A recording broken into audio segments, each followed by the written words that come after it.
4th Standard Science, Unit 3, Work and Energy. Hi students, in this unit we are going to see about work, energy, renewable resources, non-renewable resources. Before going to see the lesson, we have a small discussion between the teacher and student about what they learned in the 3rd standard. Let us see the recall section. Okay children? First one, teacher. The teacher raising question to the students. Listen carefully. Students, you have studied about force in your lower class. What is force? Student, a force is a push or pull that moves an object at rest or stops an object in motion. Force means விசை. அப்போ விசையில் வந்து push means தள்ளுதல், pull means இழுத்தல். A force is a push or pull that moves an object at rest or stops an object in motion. அதாவது நகர்ந்திருக்கிற ஒரு பொருளை நகர்த்தணும், நகர்ந்த பொருளை stop பண்ணணும். அதைத்தான் நம்ம ஃபோர்ஸ் என்று சொல்கிறோம். ஒரு பொருளை வந்து நகர்த்தணும், இப்போ நகர்ந்து போன பொருளை வந்து ஸ்டாப் பண்ணணும், அதை வந்து விசை. Okay student? Okay. A force is a push or pull that moves an object at rest or stops an object in motion. ஒரு பொருளை நகர்த்துவதற்கு, நிறுத்துவதற்கு அதன் மீது செயல்படும் செயல்தான் விசை.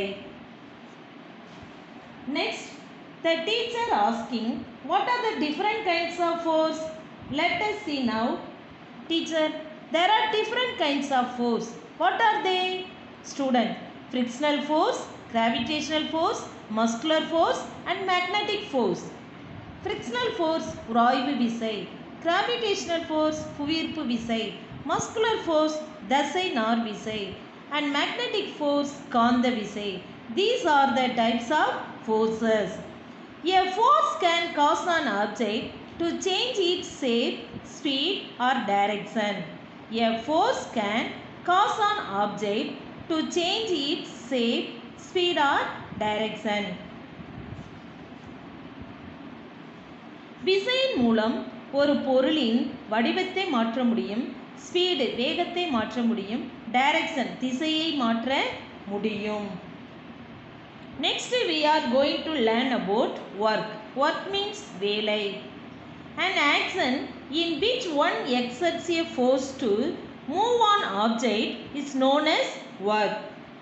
An action in which one exerts a force to move on object is known as work. ஒரு பொருளின் மீது விசை செயல்பட்டு அப்பொருள் நகரும் செயல்தான் ஒர்க் என்று சொல்கிறோம். ஒர்க் மீன்ஸ் வேலை. What is work? An action in which one exerts a force to move on object is known as work. What do you understand from the below pictures? Students, here 3 pictures are given. இப்போ கீழே 3 pictures கொடுத்துருக்காங்க. அந்த பிக்சரை பார்த்து நீங்கள் என்ன தெரிந்து கொண்டீர்கள்? ஃபர்ஸ்ட் பிக்சர், இந்த பாய் வந்து அந்த பாலை வந்து காலால் எத்துறாப்புல. அப்போ அவனுக்கு அந்த ஃபோர்ஸ் இருக்க கண்டு தான் என்ன பண்ணுறான், அந்த பாலை வந்து எத்த முடியுது. அப்போ ஒரு வேலையை செய்வதற்கு ஃபோர்ஸ் தேவை என்பதை நமக்கு புரிகிறது. நெக்ஸ்ட் பிக்சர், இந்த மேன் வந்து ஷா மீன்ஸ் ரம்பம், அந்த ரம்பத்தை வச்சு அந்த உட்டை வந்து கட் பண்ணுறாரு. அப்போ கட் பண்ணுறதுக்கு அவருக்கு என்ன தேவை, விசை வந்து தேவை. அப்போ ஒரு பொருளை ஒரு வேலையை செய்வதற்கு விசை தேவை என்பது தெரிகிறது. நெக்ஸ்ட் பிக்சர், அந்த பாய் வந்து குழி தோன்றாப்புல, குழி தோண்டி அந்த செடியை வைக்கிறதுக்காக ஸ்பேட் மீன்ஸ் மண்வெட்டியை வச்சு குழி தோன்றாப்புல. அப்போ தோண்டும் போது விசை செயல்படுது. அப்போ ஒரு வேலையை செய்வதற்கு என்ன தேவை, விசை தேவை என்பதை தெரிந்து கொள்கிறார்கள். From these pictures we understand that a force is applied to do some work. From these pictures we understand that a force is applied to do some work. இந்த படங்களிலிருந்து வேலையை செய்வதற்கு விசை தேவை என்பதை தெரிந்து கொள்கிறோம். When can we say that work is done or not?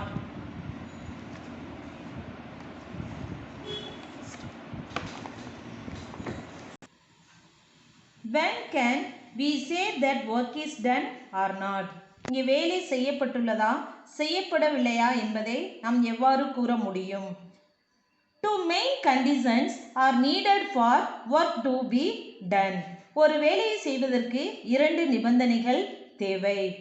First one, a force should act an object. A force should act an object. ஒரு பொருளின் மீது விசை செயல்பட வேண்டும்.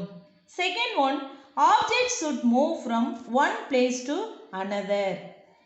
ஒரு பொருளானது ஒரு இடத்திலிருந்து மற்றொரு இடத்திற்கு நகர்த்தப்பட வேண்டும். அப்போ ஒரு வேலையை செய்வதற்கு இரண்டு கண்டிஷன் தேவை. First one, a force should act on an object. Object should move from one place to another. When the force acting on the object makes it move, work is said to be done. When the force acting on the object makes it move, work is said to be done. ஒரு பொருளின் மீது விசை செயல்பட்டு அந்த பொருள் நகர்ந்தால் அது வேலை செய்யப்பட்டுள்ளது என்பதை அறிந்து கொள்ளலாம். Try to answer.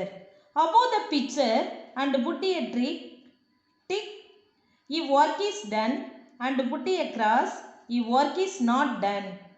First picture பாருங்க. அங்கே விவசாய தொழில் நடைபெறுது. அப்போ இங்கே வேலை செய்கிறாங்களா இல்லையா? ஏர் கலப்பை வச்சு ஏர் உழுவுறாங்க. அப்போ இங்கே வேலை செய்யப்படுகிறது.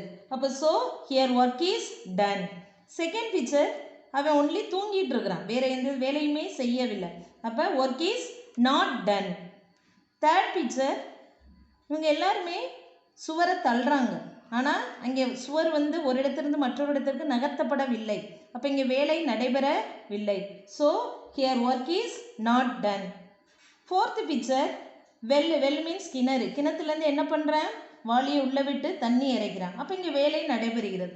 So here work is done.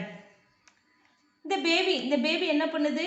அதற்குரிய டால்ஸ் பொம்மையெல்லாம் வச்சு தள்ளிக்கிட்டு போகுது. அப்போ இங்கே வேலை நடைபெறுது. அப்போ work is done. Last picture, அந்த ட்ரீலேருந்து ஆப்பிள் கீழே விழுகிறது.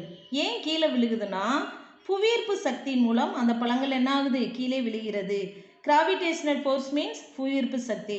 நம்ம மேல் நோக்கி எந்த ஒரு பொருளையும் தூக்கி போடும்போது அது கீழ் நோக்கி வருகிறது. அதற்கு காரணம் கிராவிடேஷனல் ஃபோர்ஸ். அப்போ இங்கே வேலை நடைபெறுது. அப்போ the work is done. Let us to mention whether work is done or not in the following activity. Pushing the door, கதவை தள்ளுதல், work done. Holding a doll, பொம்மையை பிடித்திருத்தல், work not done. Sitting in a bus, பஸ்ஸில் உட்கார்ந்துருக்கிறது work not done. Pushing a wall, சுவரை தள்ளுதல், work not done. Digging soil, குழி தோண்டுதல், work done. Again I am reading.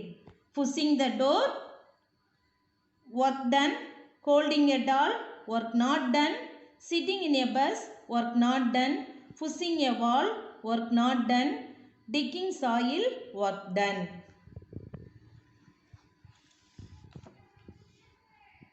Next topic, energy.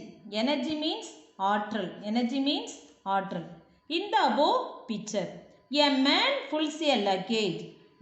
So he needs some energy. What is the source? Food gives energy to humans. இப்போ first பிக்சரை பாருங்கள். இந்த man அந்த லக்கேஜை இழுத்துக்கிட்டு போகிறாப்புல. அப்போ இழுத்துட்டு போகிறதுக்கு அவருக்கு என்ன தேவை? எனர்ஜி. அப்போ எனர்ஜி எங்கிருந்து அவருக்கு கிடைக்கிறது? அவர் சாப்பிடும் உணவுப் பொருளிலிருந்து மனிதர்களுக்கு எனர்ஜி கிடைக்கிறது. அந்த எனர்ஜியின் மூலம்தான் அவர் என்ன பண்ணுறாரு? லக்கேஜை இழுத்துக்கிட்டு போகிறார். A man pulls a luggage. So he needs some energy. What is the source? Food gives energy to humans. Second point, the car moves by the obtained from the burning of fuel. Fuel means எரிபொருள். Burning means எரிதல்.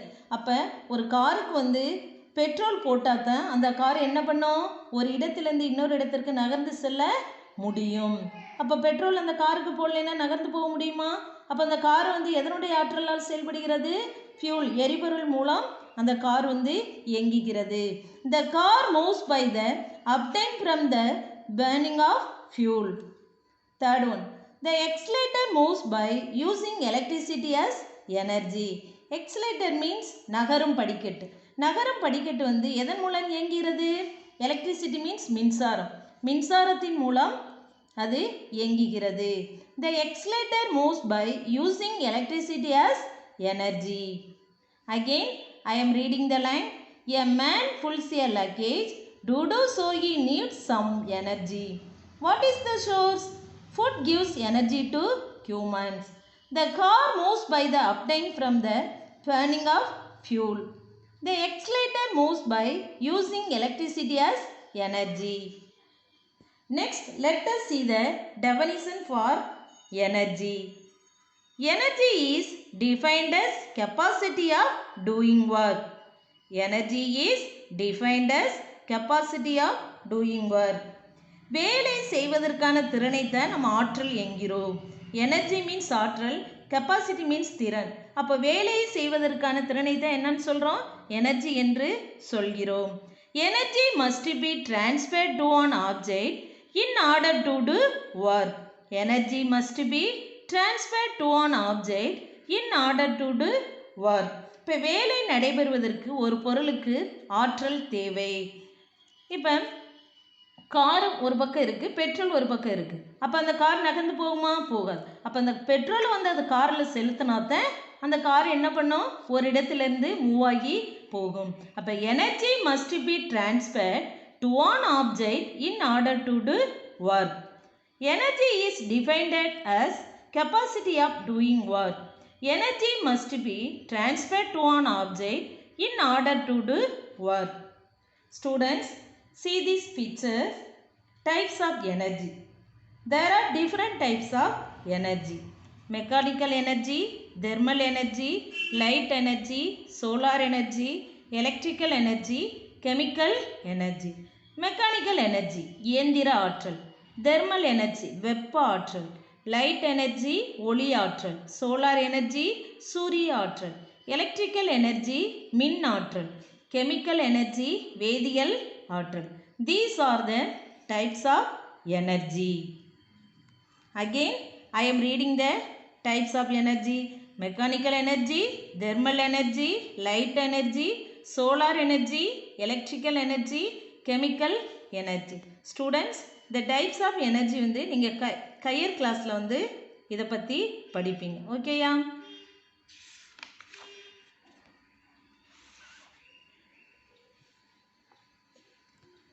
Next topic, renewable resources.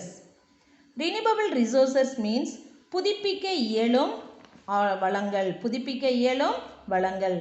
Re means திரும்ப. New means புதிது. Able means கிடைக்கக்கூடிய. அப்போ நம்ம திரும்ப திரும்ப புதுசாக கிடைக்கக்கூடிய வளங்கள் தான் வந்து renewable resources. Renewable sources of energy are replaced naturally over a period of time.